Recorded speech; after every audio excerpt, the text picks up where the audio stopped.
Hello. Welcome to the Game Audio Hour.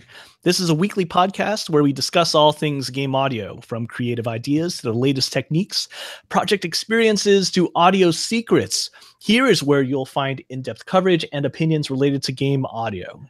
And I know we said weekly, but it's been a few weeks since we last broadcast. But hey, it's cool to see you again, Chase. Hey, it's good to see you too, Vince. How you doing over there? Ah, man, I'm doing all right. It feels like the last month has been really crazy. Just stuff leading up to E3 and then E3 happening and all sorts of other crazy stuff because, things need to get done. How about you? Yeah, absolutely. I'm definitely feeling the project pressure. Had that week of vacation / work for E3, and that was mayhem, and then hopped right back into work after, and it's just been a maelstrom since then, but a good maelstrom. Ooh, maelstrom. I like the vocab word use there. Ooh. Thank you. Yeah, it's not the same as maelstrom, which is pretty fun. Oh, wait a minute. No, I'm trying to remember that tracker from back in the 90s. What's his name? Maelstrom? I think his name was Maelstrom. I think so. Yeah, pretty cool music tracker dude that I have some fond memories of.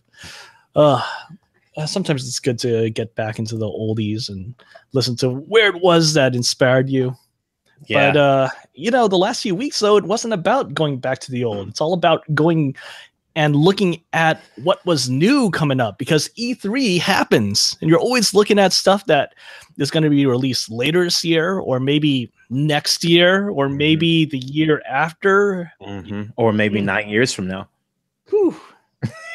It's really crazy. I mean, some of those guys, like I think Bethesda, they did a little teaser of, oh yeah, we're working on this project, and that's gonna take 2, 3, 4 years probably. Who knows? Something. Yeah, something. I think is better than nothing. Yeah, you were at E3, right? I was there all 3 days. It was industry hours this year, and I was thankful to E3 and the ESA for setting that up, because they opened it up again to the public, and they gave us industry folks, the people who create the content for gamers to enjoy, to have some time to enjoy other people's content. So thank you. Mm-hmm. You were there too, right? I was, just for a little bit, just for one day. But it was pretty fun. Got a chance to play a few games, but spent most of the time actually hanging out with people, talking with people. And this was actually a real first for me. Previous years, I would go to E3 and treat it mostly as sort of a social event. But this year was the first time where I tried to do a little bit of businessy type stuff. And it wasn't really so much hard business, like, oh yeah, here's a contract here. Let's solidify what's going on with this game. But it was actually kind of nice to know that you could use E3 as a really, really strong event at not necessarily establishing relationships or solidifying gigs, but really turning some of your leads into gigs. So I basically used E3 as a chance to meet up with people that I've already made some sort of headway with, creating that connection there in the past 2 years. And I solidified some things. And now there are things that are on the horizon for me that look like real gigs, as opposed to, oh yeah, here's a thing. In previous E3s, when I would meet with people, I guess maybe I didn't really treat it that way.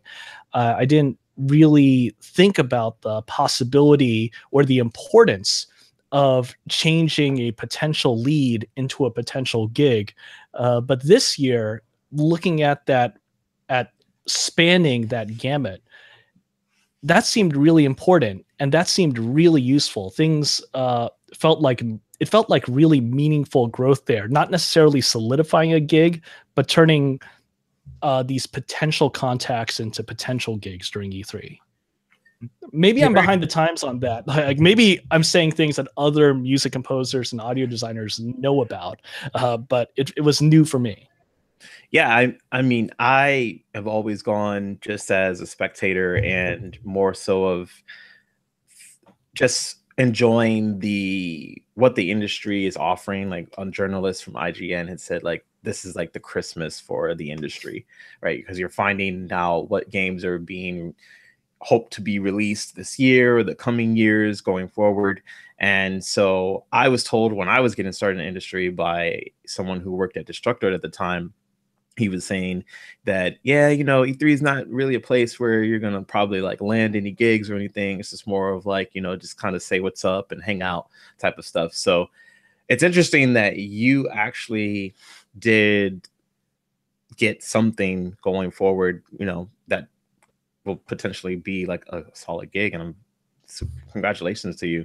If I may ask, without giving too much away, was it a pre-prep thing? Because you said like you were talking about like not things that you want to not relationships that you're trying to, I guess, like build or cultivate, or things that you're necessarily trying to re-solidify, but more of solidifying. So was this more of a, hey, are you going to be in town for E3? Do you want to meet up type of thing to someone you knew as a friend, or is it someone that you've worked before and then it happened because you only went for one day and, you know, talk to that person to discuss, you know, business?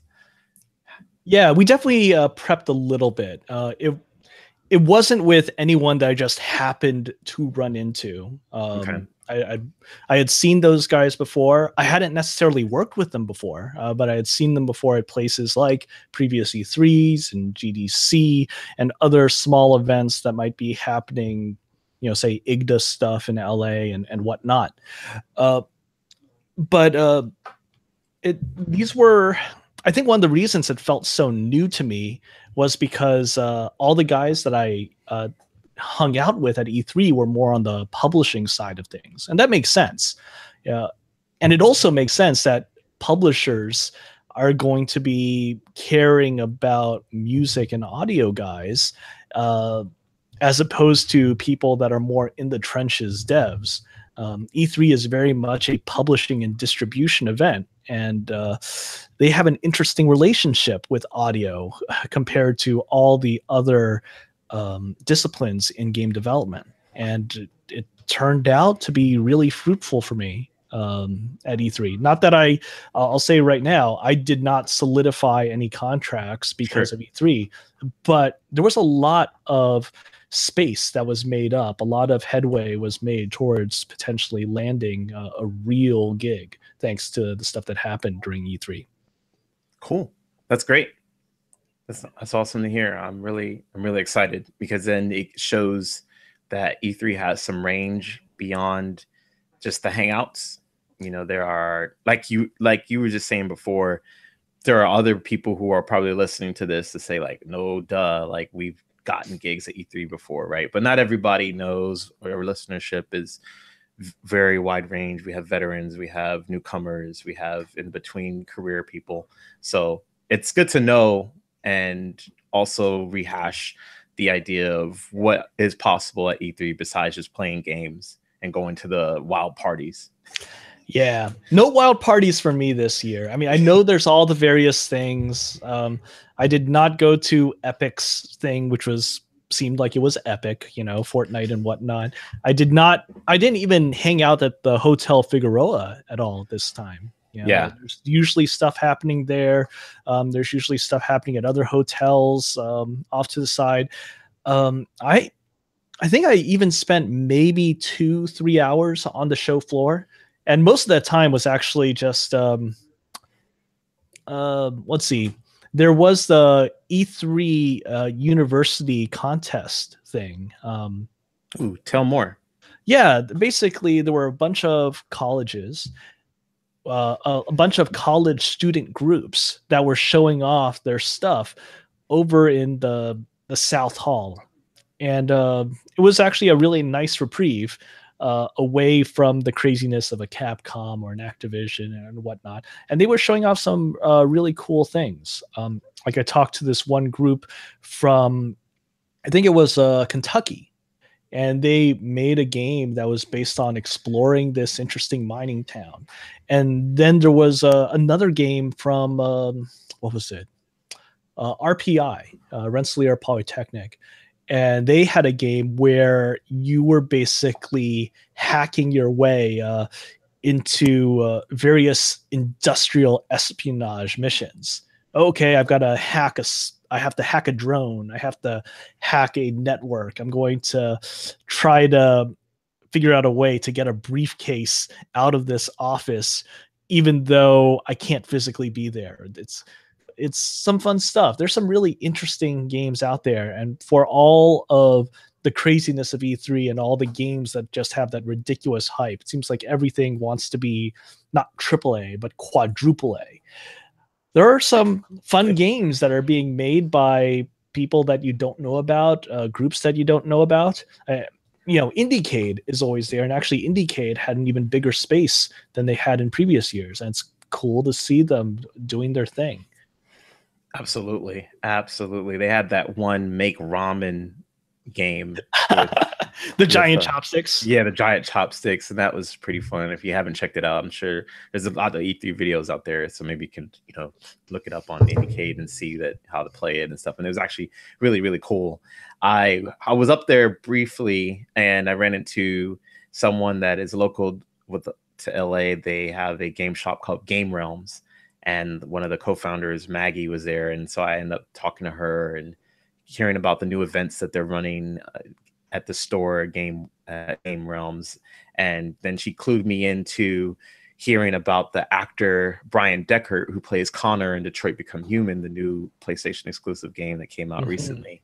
And he was doing live Twitch events to show that he was taking pictures and signings at E3. So I was like, oh, cool. And then so I think the second day I found her, I looked it up, and sure enough, he was doing it again. And I got capped off at the line. The guy was like, no more line. And then I was like, okay, geez, like, all right, you don't have to, sheepdog me so harshly. So I walked away, and I turned around and I wandered a little bit, and I spoke to her again. And then she was like, oh yeah, David Cage is over there, which is the creator and he's the CEO of Quantic Dream and the creator of Detroit Become Human, and nobody was there. No, but it was like 3 people. And so I went over there and I talked to him. I said, hey, what influenced you to make the game? How long was it in development for?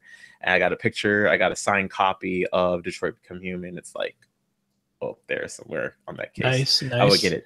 And then the line, Brian Deckert was just speeding through the line with pictures, and I ended up actually getting into the second line. And then I got a picture with him and a signing from him as well on the game. And then Maggie took the opportunity to say, like, hey, would you do another signing at our store? So there might be a signing there locally, maybe not. I think he did one before earlier in the year, but that was really cool. E3 highlight. I played the Division 2. I never played the Division game. I was interested, but I heard a lot of trolling things that was going on, and I'm not a big multiplayer guy. But the single player was decent, and I had to play with other people there, and I didn't mind that. And we ended up where I was the fastest in the actual team that got put together, that was in the line that beat the demo the fastest, and that was my first time playing. So that happened. Cool. And yeah, it was a couple other cool things. Oh, Mutant League Football was there. Shout out to Brian Schmidt, the creator of Game SoundCon. He's worked on the Mutant League Football game on Sega Genesis back in the 90s. I grew up with that game, and there's a new revamp version. The Kickstarter happened, and that game was there at E3. So I played that. I never play football games. I really don't like to. I rarely play them, and because I don't know how to play and I don't really know the rules too well. But funny thing is, I end up winning the game. Wow. So I had a lot of E3 game luck this year, so I was very happy. That's really cool. Wow. First of all, Brian Schmidt, besides Game SoundCon, he's been in the industry for 3 decades, right? Yeah. Geez. I mean, when I think about him, the first thing I think about is not necessarily video game audio design, but actually pinball audio design. Yeah, arcade. Black Knight 2000 was kind of is a classic. There's just so many interesting things going on in that game in terms of studying the state of the playfield, and that's a game that's worth playing. Really got to play that thing. Yeah, and they even had like the Sega Genesis cartridge of like the newer version, and that further certain backwards. And I was like, dang, I feel like I don't know. After playing the game, I was decent. It might be worth picking up, especially like then I can get that signed by Brian too. It'd be fun. Oh man, that'll be cool. Yeah, yeah, that'd be great. Yeah, I didn't play that many games. I hung around in the college space. I did get a chance to play Tetris Effect. Oh yeah, tell me more. Tetris Effect is pretty cool.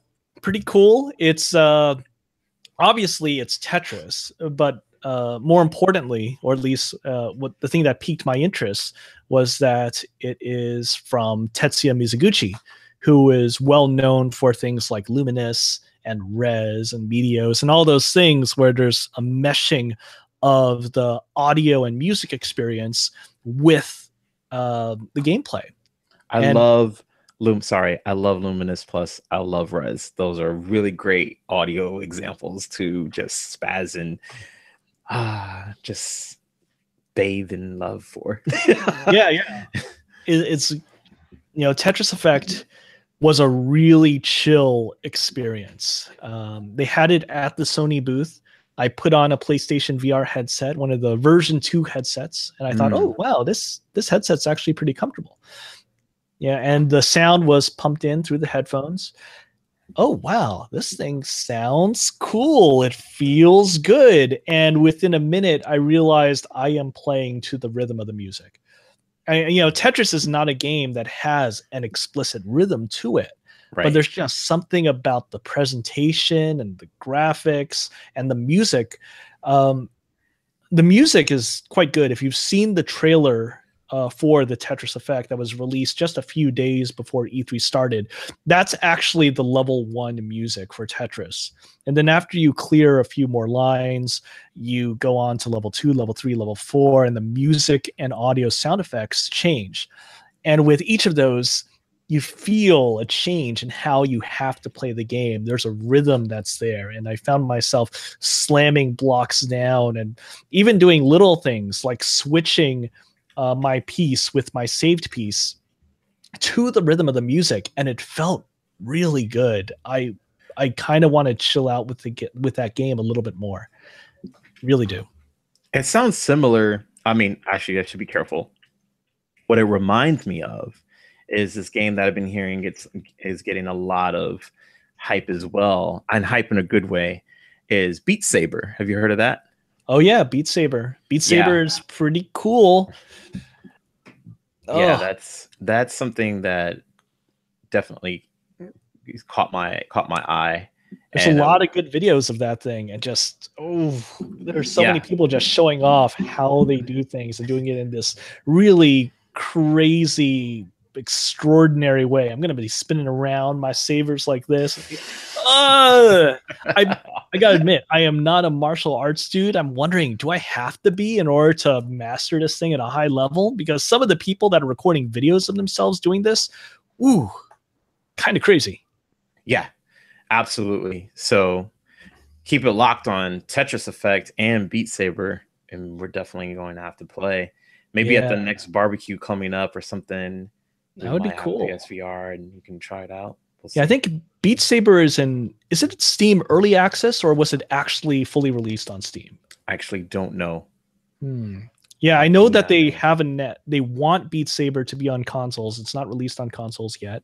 Tetris Effect is going to be on not just PlayStation 4 and PlayStation VR, but also on PC. So you'll play it with the Oculus and 5 and all that. So that's really cool. All I see from here is the E320 team Beat Saber coming to PSVR on the IGN website.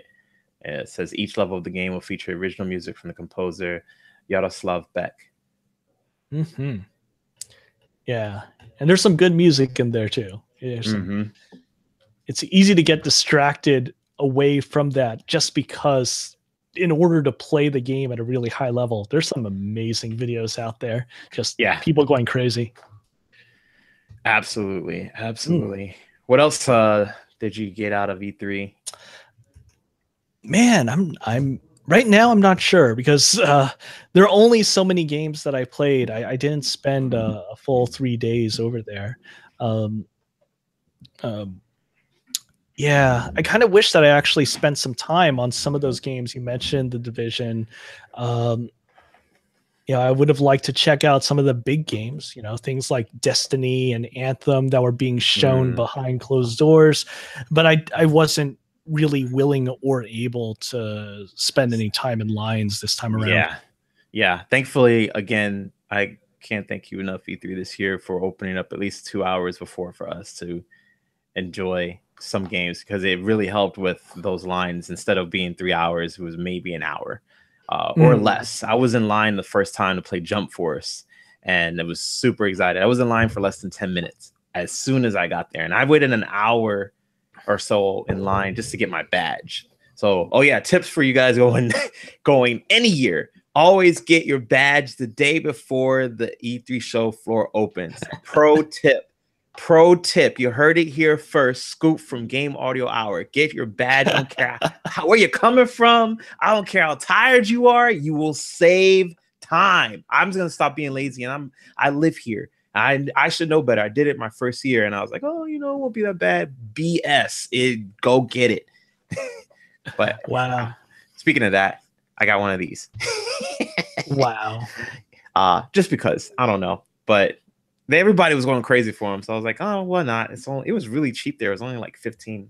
I was like, wow, That's and cool. then the longest line I waited in line for was Assassin's Creed Odyssey. Oh, wow. And that game plays pretty well. This was an hour 30, but I kind of wanted a helmet, and I wanted to see what. I haven't played an Assassin's Creed game since, well, Assassin's Creed.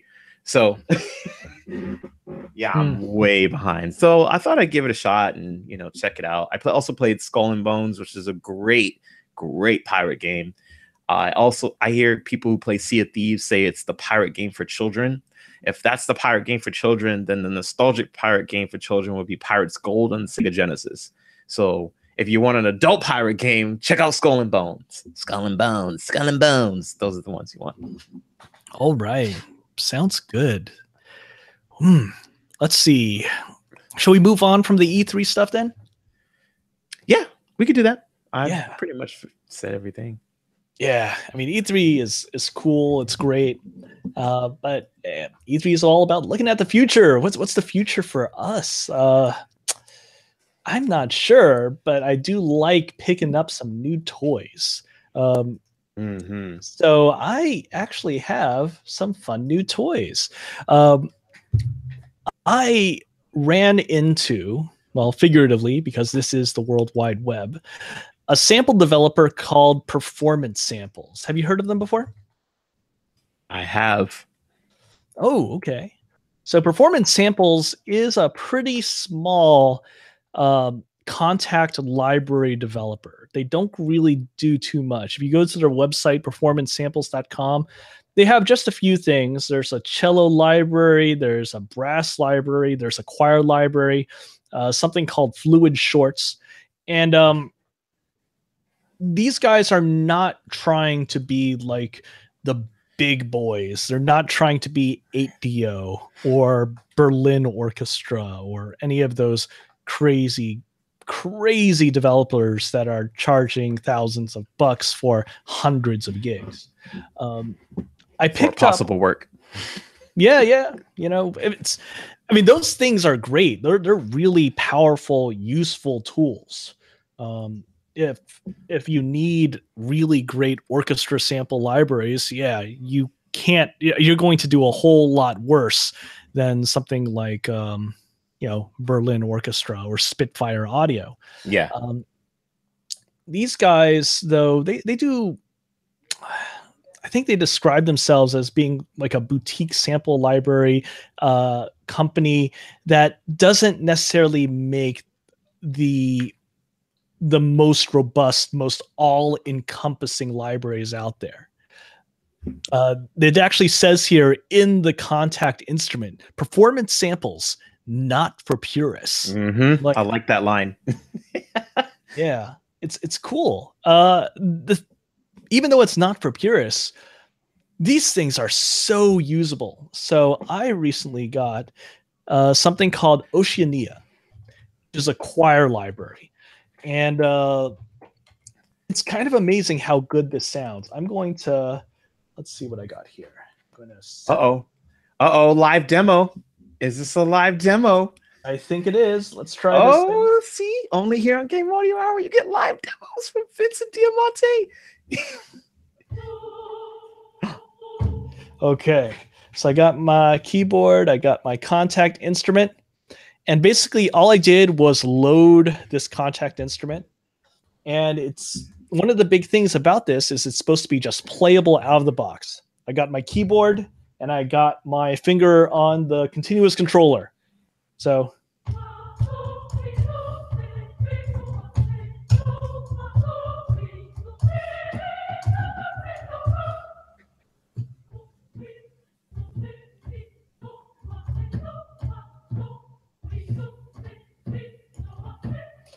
I'm like, whoa. Like, to me, this is an incredibly usable out of the box sound. I didn't have to touch anything. I didn't have to mess with anything.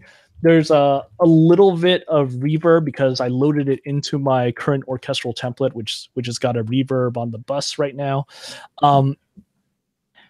But it does some just ridiculously smart things.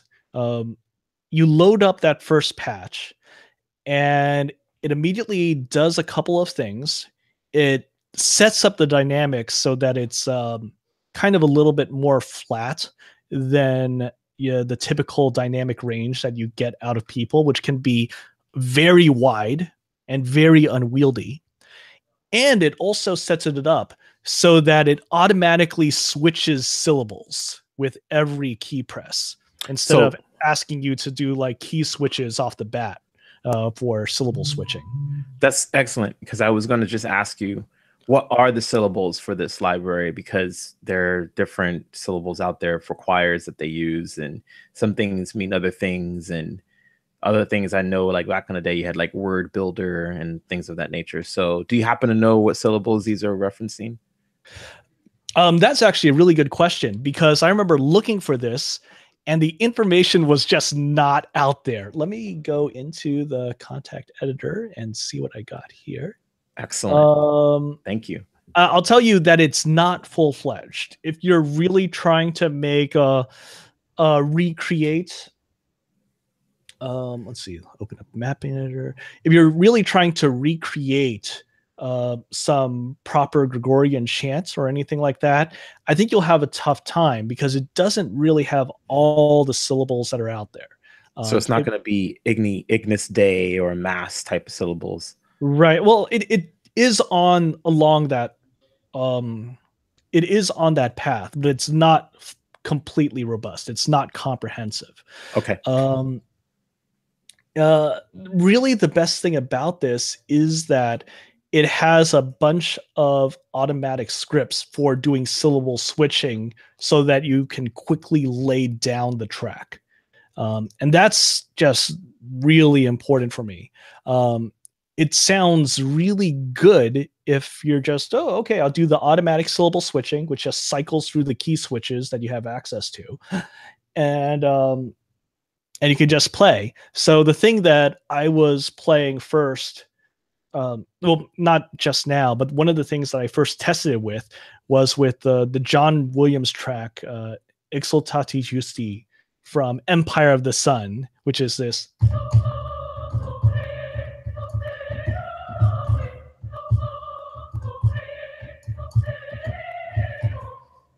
And whoa, it just sounded really good. I actually just put the track up on YouTube because you could find it and had that play while I was playing this alongside.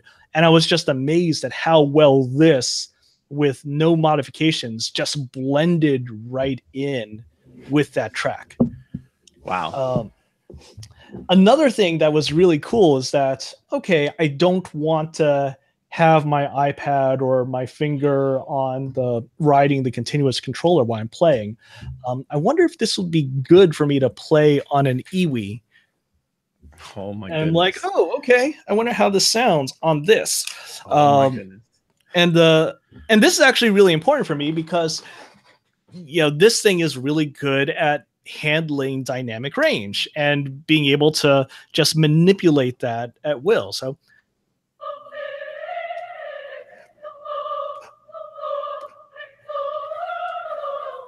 and it sounds really good. A lot of other contact instruments, they can really mess up because of the richness of the data that you're actually plugging in to the instrument. It'll just, I'm going to spit out a bunch of artifacting because it is updating those continuous controllers too fast. Yeah. This has no problem if you're using an alternative input like one of these, or maybe a breath controller alongside your keyboard. And it can sound really, really nice. So, but even if you don't have that, you kind of heard, even just riding the mod wheel and playing along, it sounds very good. Let me. I got the men up here. Let me see where are my men here? So, 24 women, 24 men recorded separately. So 48 singers total with 10 syllables. Yeah. All right. I'm loading the men here. All right.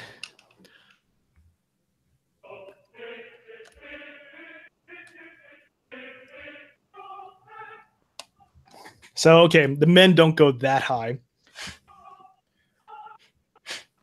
It stops right at that high A, but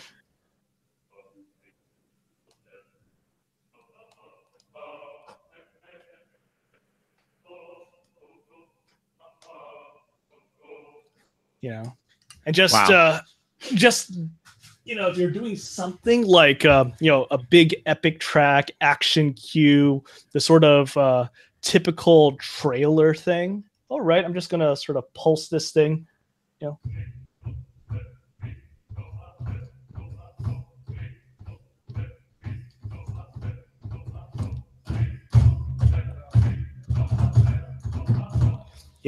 It just responds so well.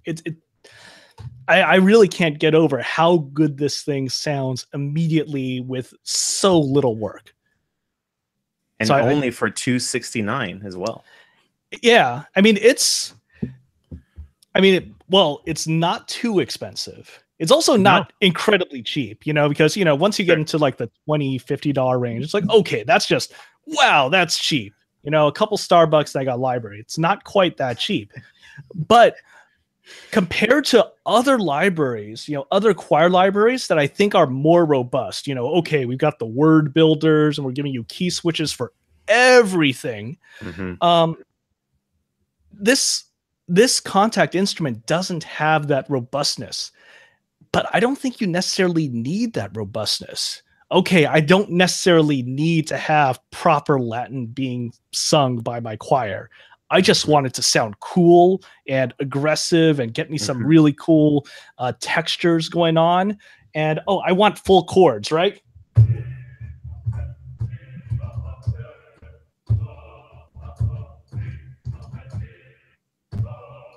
It sounds great. Chords, if you're doing monophonic lines, it sounds great. The only thing that it really can't do is that there's no such thing as a piano dynamic.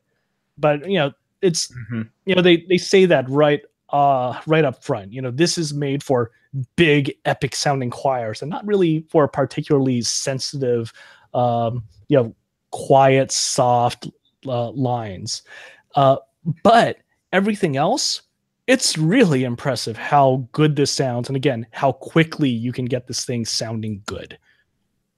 That's great to hear, because one thing that I personally struggle with every day, I'm pretty sure many composers do as well, is always blending all the libraries together to make it sound as real as possible, along with your, orchestral template that you have, that you have set up immediately. So to have a new library and then setting that up and having it fit with the right reverb, that can be quite the process and time consuming.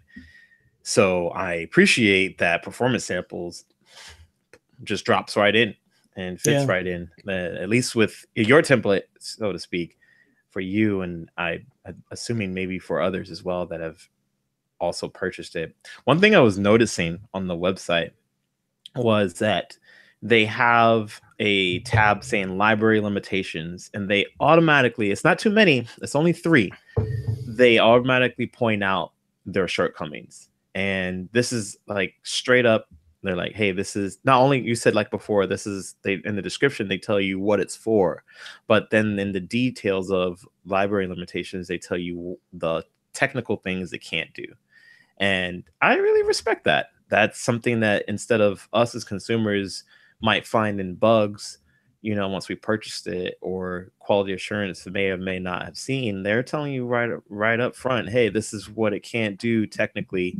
Maybe for, you know, and I'm assuming next time for maybe Oceania 2, they might fix that. Mm-hmm.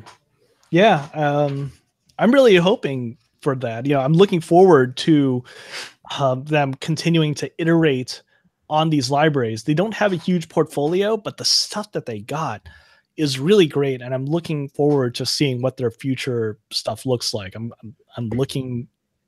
really interested in what their brass sounds like. They've been releasing these new string libraries. I haven't really been in the market for strings, but now that I know that these guys are in town, I'm going to be looking at their stuff and seeing what they got, because of that focus on performance and playability. That's awesome. Yeah. And yeah, so shout out to these guys. They're doing some cool stuff. Please be sure to check out performancesamples.com, right? Yeah. They've got some cool stuff on there, and you might find some nuggets on there. I'm not going to say where, but you might find some. Yeah. Yeah. So performance samples, they are cool in my book, cool in our book. And actually they join a nice cohort, because another company that's really great by us is Isotope. Yeah. And thank you, Isotope, for sponsoring our show. You guys are really great. You've been doing some really neat things. Obviously, there's all the stuff going in RX world. Really appreciate some of the new things that you've been doing, like the new vocal synth that you just released. I'm looking forward to putting that through its paces. I've got some new songs that need to have perhaps a little bit more creative juices sort of flowing through them. And Vocal Synth 1 has treated me really well over the past few years, and I'm really excited to see how Vocal Synth 2 does. So yeah, Isotope, there's a really great company. They don't rest on their laurels. I second everything you said. Absolutely. They're great. Thank you. Let's see. What else do we have going on here? We've been off the air for a few weeks because of crazy work shenanigans, but there's been some cool stuff that has happened in the last month in the game audio world. On Twitter, they've got a hashtag that's really been just about a month old called Game Audio Tips. And have you been following that thing, Chase? I have. I stumbled upon it not that long ago. I wouldn't say literally a couple days ago. I would say like maybe Friday. I stumbled upon it. Yeah, there's some really cool stuff. I think it started out with a Twitter account that I follow called Shell in the Pit. Indie game audio guys, indie game developer, also doing audio stuff, of course.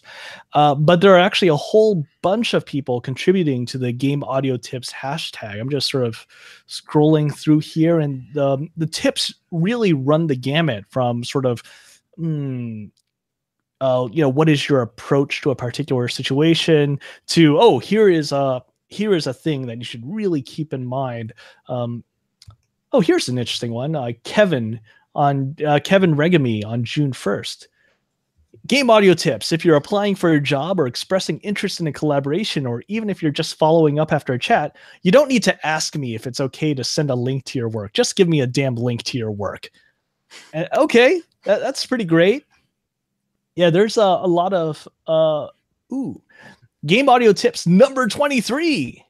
Any sound recorded, regardless of gear, is better than a sound not recorded. If you come across a cool sound, get it recorded, even if it's just your phone. Yeah. One thing that stuck out to me was the sound designer, Ed, he says on the hashtag game audio tips, before starting the design process for any given sound, implement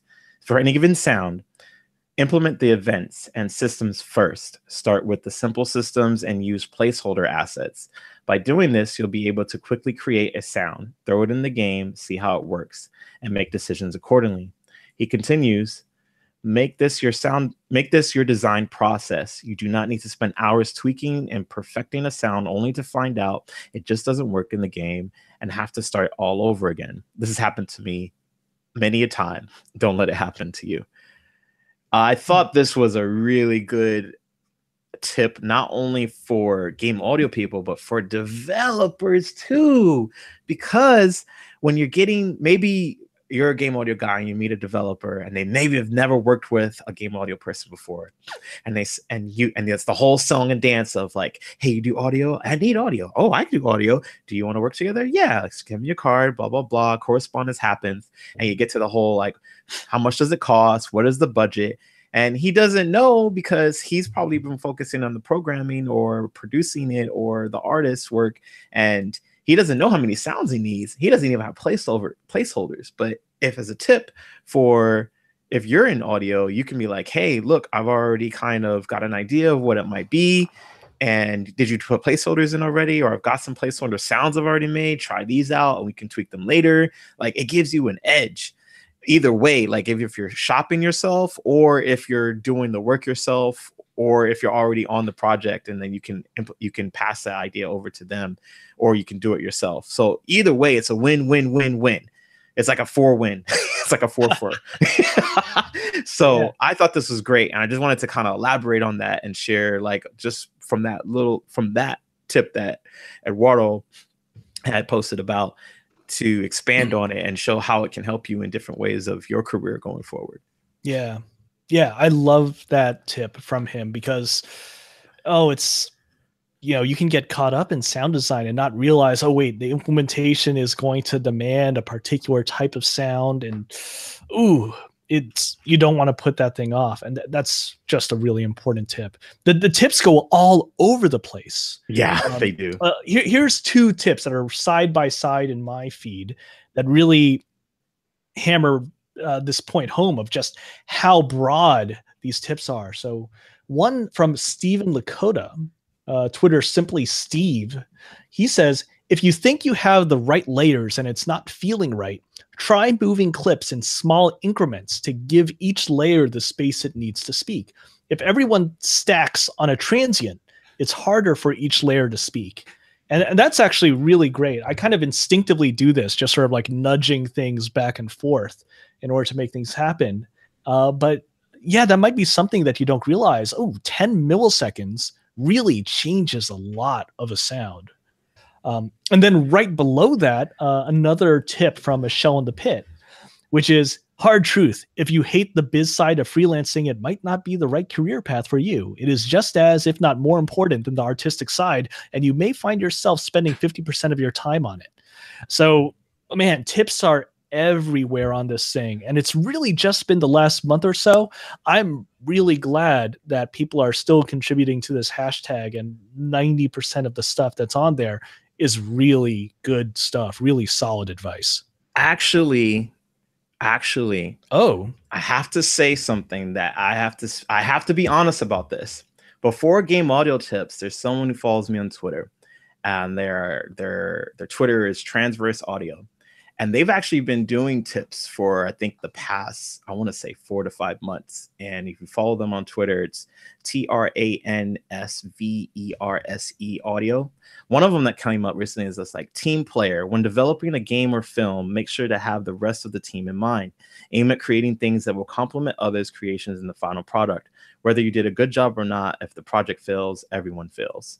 And they also have some really cool videos on YouTube. So I have to include that in. I have to definitely be honest, include that in, because the tips run back for a while before these ones just came up. And all tips are good tips, right? I mean, you can learn from everywhere, and that's so great how awesome the internet is to share the information and the experiences, to hopefully not make yourself for the mistakes that, projects. Of course, you're going to make mistakes as you grow, but if you can be told that there's poop on the corner, not to step in it, that just helps out a little bit more.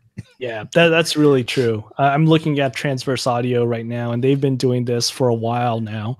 This whole game audio tips hashtag is not the first time that anyone has done this, but I'm really glad that the hashtag has created a certain momentum and it's gotten everyone in the contributing mindset, and that's really cool.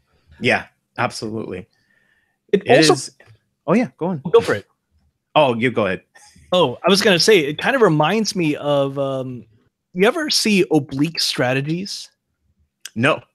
Oh, okay. So a little side note. There's this thing called Oblique Strategies, which was a set of cards that were developed by some people that you may know, Peter Schmidt and Brian Eno.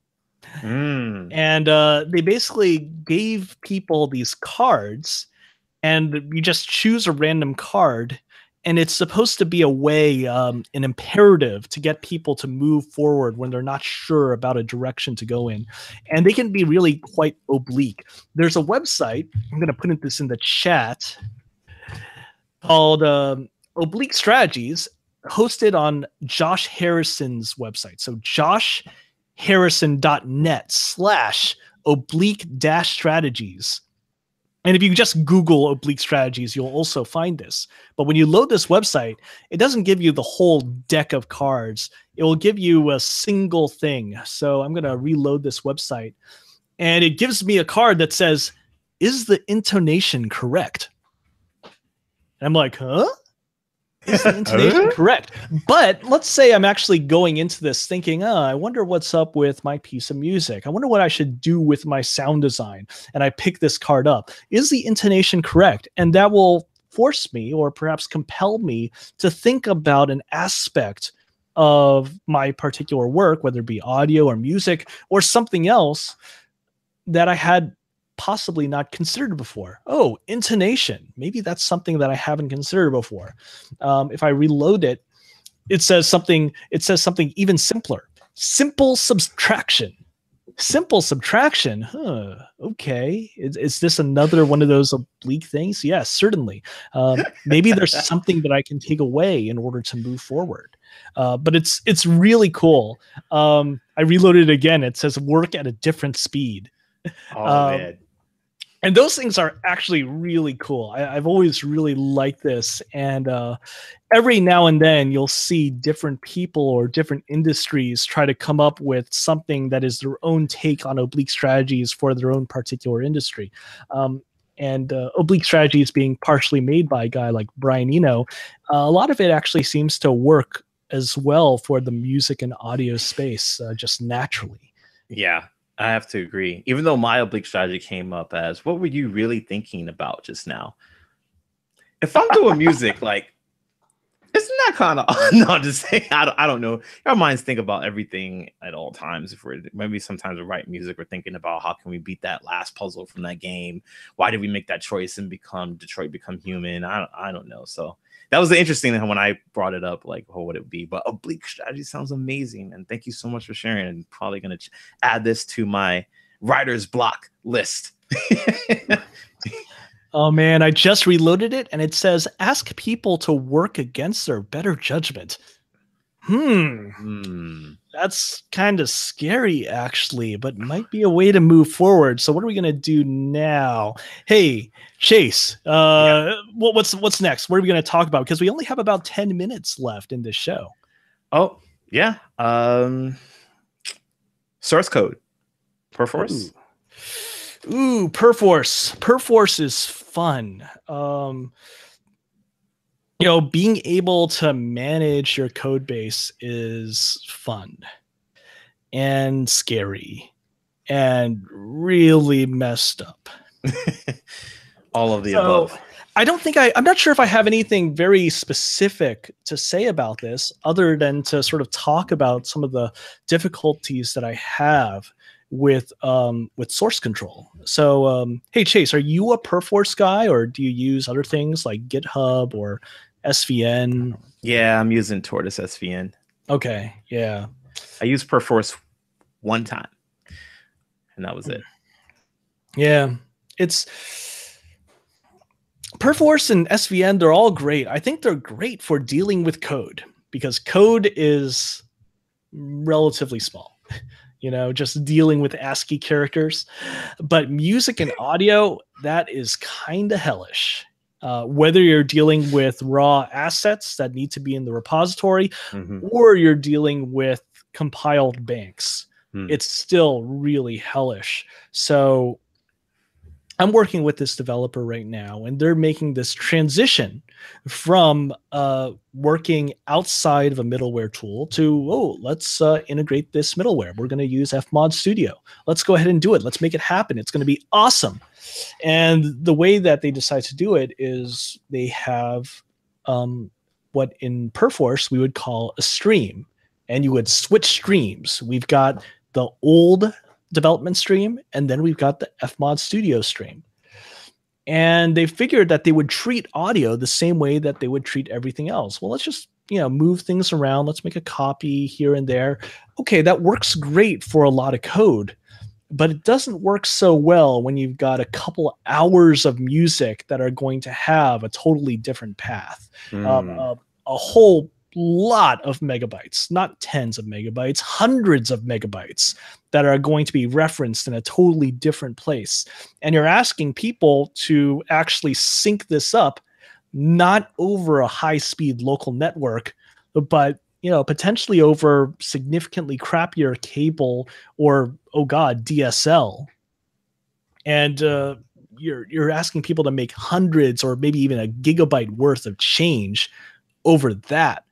And that could kill productivity for a solid day, or maybe even more than that, depending on the quality of the connection.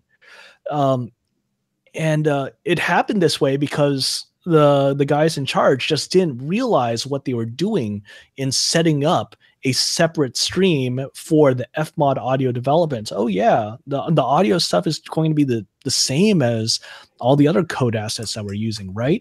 No, they were just sort of shunting off hundreds of megabytes in a different location, and Perforce is just not that smart when it comes to dealing with these big assets. Wow. It's interesting as technology grows, it's interesting that we have all these avenues, where we can work remotely and share things through repository, through clouds, and share big files and such of that nature. But if we're still running into issues, right? Like this isn't necessarily a solution just yet. And I think that's kind of cool because it shows that we haven't figured everything out. And although tools are great and we have them to help our workflow be better and more efficient, we're still probably going to run into some snafus. And I think that's cool because then that we're not bored necessarily. Yeah, it's going to be frustrating at times and things of that nature, but also heads pull together better. We all solve problems together. We find solutions. We move forward, and then we share that knowledge with the rest of the world so that their workflows are easier, and maybe they find we can exchange problem solutions with each other in order to get better product and content out there. Yeah, definitely. Things are moving forward. Things are getting a little bit better as the knowledge gets distributed. Okay, there are now a couple more programmers that recognize that, oh, wait, if I'm going to be syncing up this soundtrack in this way, I'm actually creating another 600 megabytes of data, and Perforce is not quite that smart. Okay, that means I have to approach it in this way. Let's try to keep the path the same, and let's try to figure out what we can do so that we're not just duplicating data and making unnecessary shunts of data in order to accommodate how we created this new stream on Perforce, or this new branch in whatever other source control system you use, whether it be SVN or Git or whatever.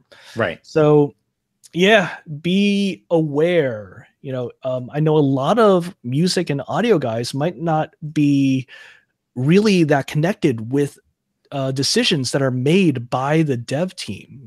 Something like, oh, this is how we're going to make a new stream in our source control of choice. And actually, music and audio could be a really huge impact on that. So you might want to ask about that. If you're in the middle of a project and you know that they want to try doing some things in order to accommodate, let's say, art outsourcing. Oh, we're going to do some things in order to accommodate art outsourcing. What are we going to do with other audio assets? Do they need audio assets in order so that they can prototype properly?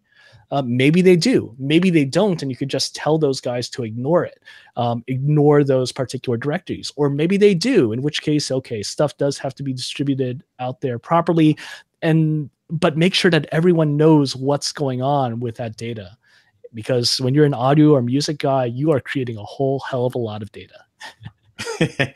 Absolutely. Absolutely. That's great. That's great advice. And I'm sorry you ran into that issue, but I'm glad that you're sharing it with us to let us know, like, hey, look out for this. And hopefully the people that are listening are taking heed and to these things as well. Yeah. Ooh, yep. Glad to share.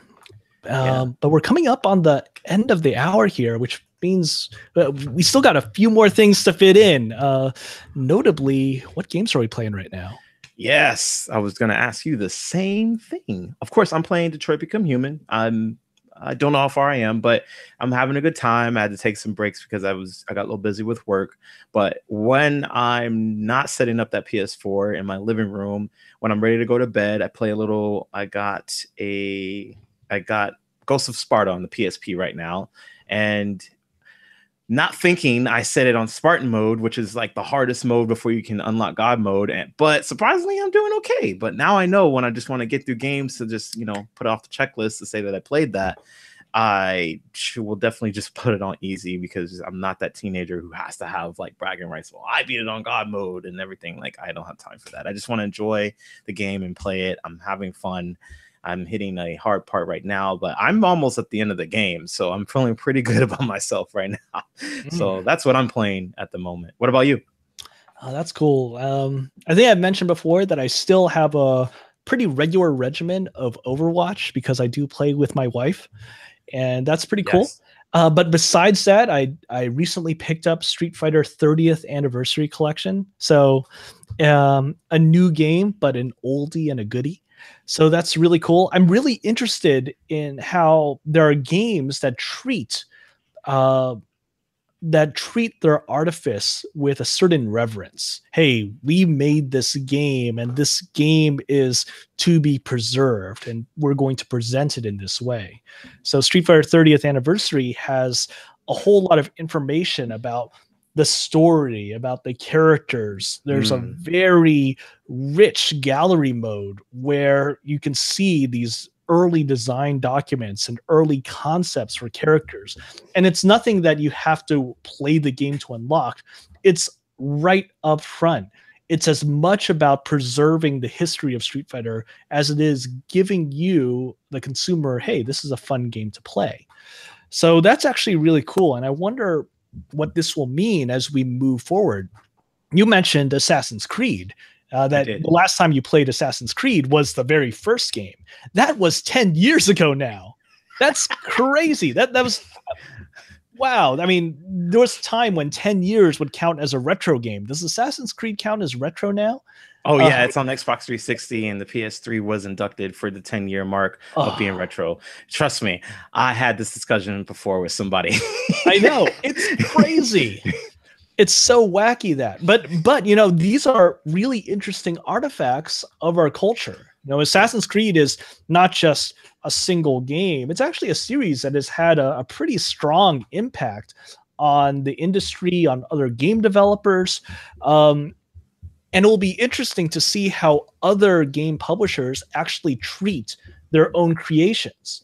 And I would hope that Ubisoft might, when it comes time to do something like that, they'll look at Assassin's Creed and say, you know what, maybe we should think about what Assassin's Creed really means. Maybe we can share what it is that we learned about this game with not just the rest of the industry, but also the consumers that are very interested in what the game process is all about, what it took to actually make all these games.